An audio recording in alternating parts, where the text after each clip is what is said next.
Municipal ప్రాంతాల్లో అంటే పట్టణ ప్రాంతాల్లో, అర్బన్ ప్రాంతాల్లో తమకు ఆధిక్యం లభిస్తుందని, అట్లాగే తమ పట్ల ప్రజాదరణ తగ్గలేదని మాట్లాడుతూ వచ్చిన బీఆర్ఎస్ పార్టీకి ఈ మున్సిపల్ ఎన్నికల్లో గట్టి ఎదురు దెబ్బ తగిలినట్లుగానే భావించాలి. గట్టి ఎదురు దెబ్బ. మామూలు ఎదురు దెబ్బ కాదు. ఎందుకంటే ఒకసారి మనం 2020 ఫలితాన్ని గమనిస్తే 2020 అంటే ఇంతకు ముందు జరిగిన ఎన్నికల విషయానికొస్తే ఆహ్, ఆల్మోస్ట్ టీఆర్ఎస్ పార్టీ మొత్తం 1704 వార్డులను, కాంగ్రెస్ పార్టీ 576 వార్డులను, బీజేపీ 2093 వార్డులను గెలుచుకున్నాయి.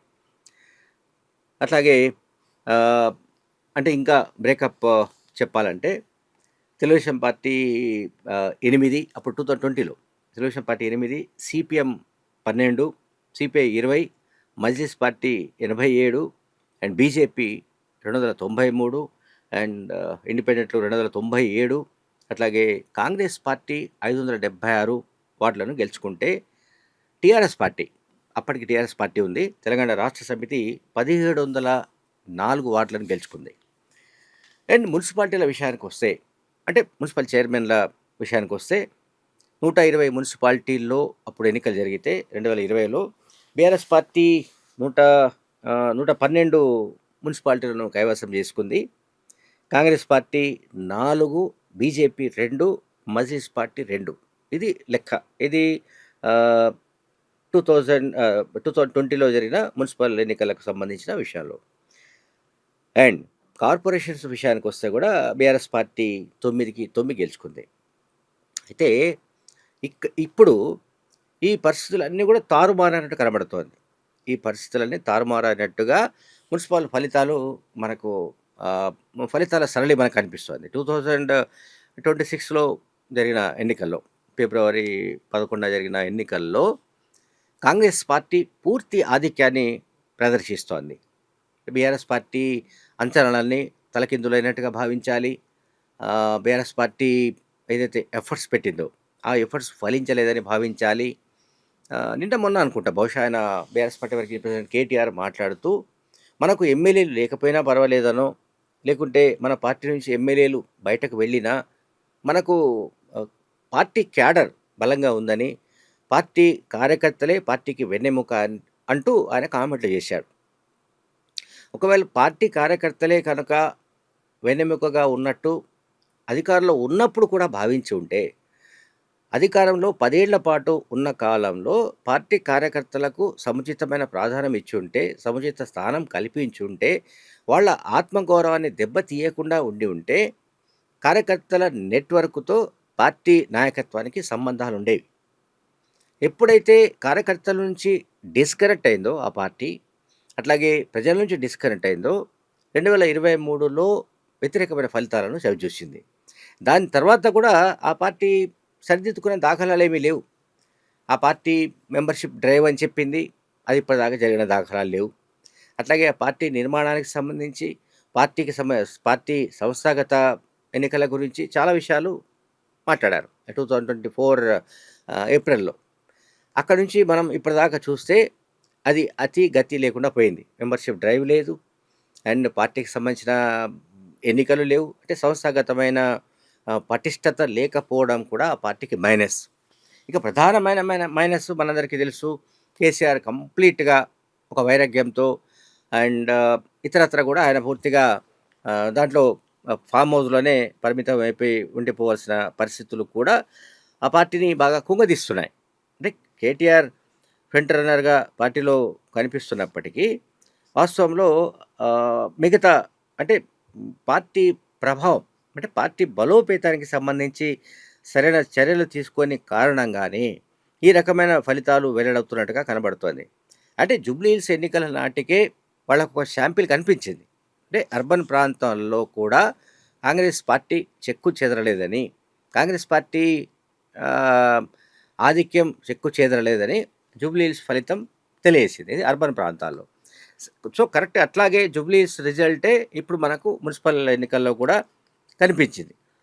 అండ్ మనం ఇంకొక మాట చెప్పండి కొన్ని హంగ్ సిట్యుయేషన్‌లున్నాయి. లైక్ జహీరాబాద్, కే సముద్రం, అట్లాగే Kohir, Alampur, Bisnapur, Amarchinta and Jangaon, Asifabad, Jinnaram and Jammikunta, Aliabad, Bodhan, Vemulawada, Gadwal, Mahabubabad.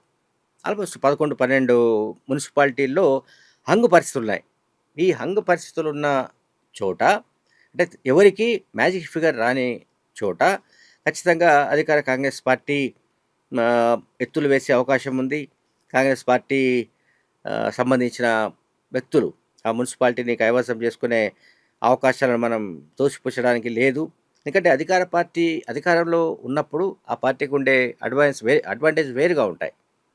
Congress party తరపున గెలిస్తే లేదా కాంగ్రెస్ పార్టీ తరపున మున్సిపాలిటీలు కైవసం చేసుకుంటే ఖచ్చితంగా గ్యారంటీగా ఇదవుతుంది. ఇది ఐ మీన్ అడ్వాంటేజ్ అవుతుంది. బట్ ఇక్కడ జరుగుతుంది ఏంటంటే డిఫరెంట్ సిచ్యువేషన్స్ మనకు కనిపిస్తున్నాయి. డిఫరెంట్ ఫలితాలు మనకు కనిపిస్తున్నాయి. అంటే కాంగ్రెస్ పార్టీ పూర్తి ఆధిక్యాన్ని ప్రదర్శించడం అనేది ఒక ఇంపార్టెంట్ డెవలప్మెంట్.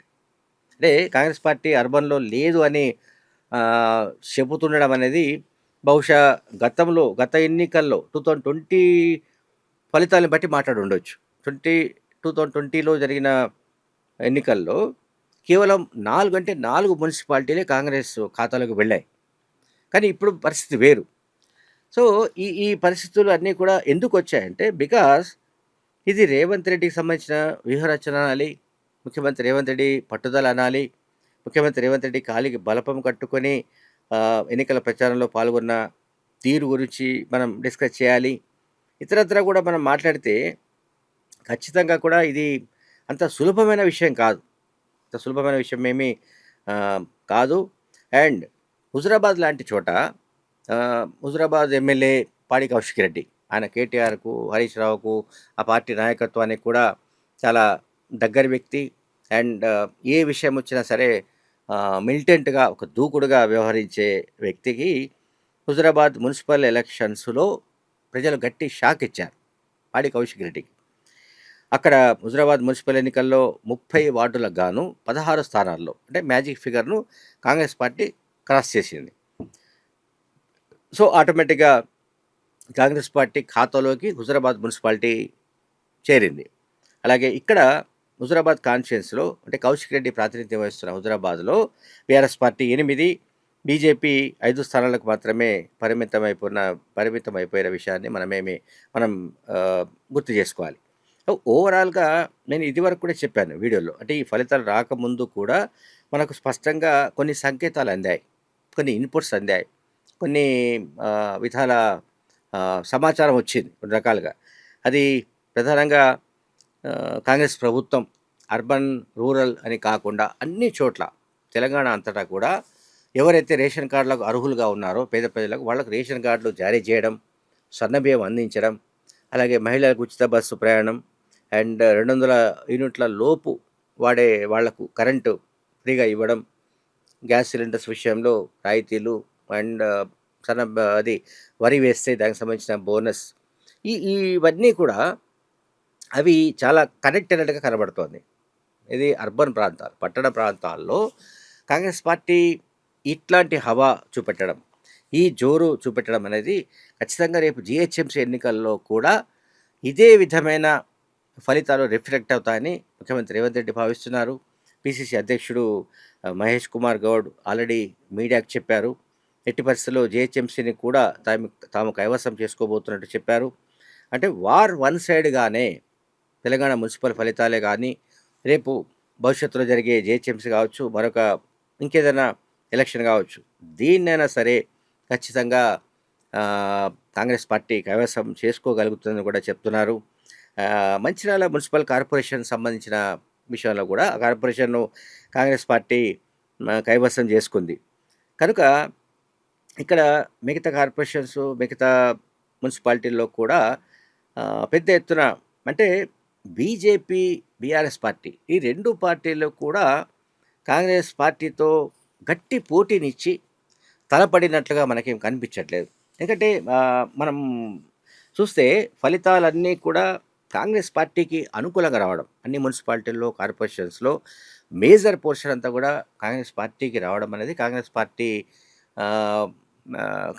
కాంగ్రెస్ పార్టీ తరపున ముఖ్యమంత్రిగా ఉన్న రేవంత్ రెడ్డి ఛాంపియన్‌గా భావించాలి. ఈ ఎన్నికల్లో ఎవరు ఛాంపియన్ అంటే రేవంత్ రెడ్డి ఛాంపియన్ అని మనం భావించవచ్చు. Thank you very much.